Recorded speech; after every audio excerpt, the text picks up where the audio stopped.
Hi there. So I've been using MeshOps quite a bit, and the background is sometime last year I worked for an agency where they wanted a landscape, sort of low poly look and feel. So MeshOps was the answer for me, especially working with 2D designers. They wanted mountains to be moved, basically. So yeah, it was quite a challenge. Quick turnarounds, and everything had to be dynamic. So that got me into MeshOps. Don't be scared. I'm just going to go through an overview as a request because I've been putting a few things up on YouTube, plugins that I've been working on, or kits. So I'm just going to do a very quick overview on why you should get into MeshOps. So I'm using the release candidate here. I'm going to bring up the MeshOps panel. No, I don't want the latest beta build, not for this. I'm going to bring up the schematic. Schematic, it's for troubleshooting and for instant access to things. Brilliant. And you need the MeshOps operator just so you can see your sort of order, so order of operation. You can see clearly in here. I just wish they could show it in the schematic with like a little numeric or something to say this is order 1, order 2, and so on. But anyway, so diving in, I'm just going to do a quick landscape. So we have an empty mesh and we need to add an operator. So I'm going to add a cube.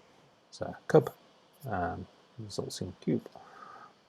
So it's all dynamic.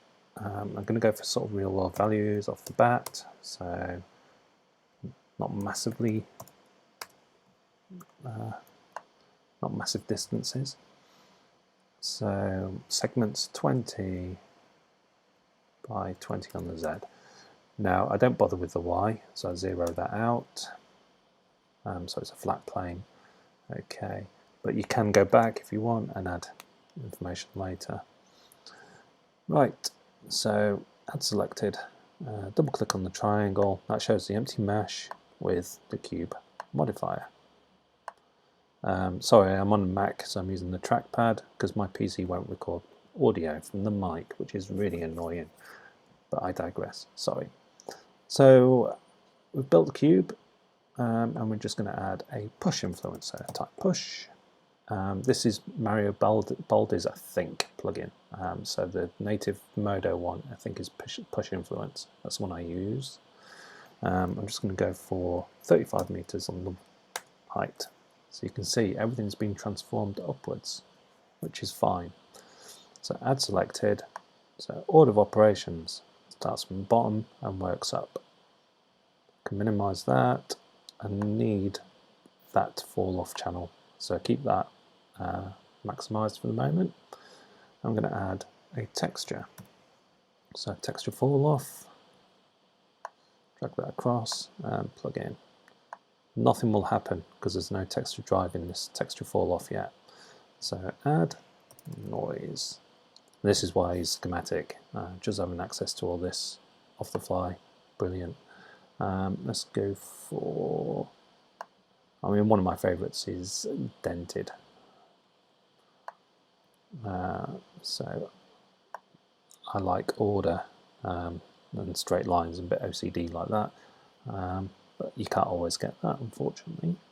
You see, nothing's happened. So I don't know if this is a bug, but just let's type in 10 meters, Control Enter, and across the board. So the push influence is now, I think it's the bias. So dented, I think it's the gain. Yeah, so you can basically go in and alter these values. And you can always go back to cube, and let's put 50 segments in by 50. There we go. Right, so I'm going to change the coverage again. So I'm going to go 50 meters.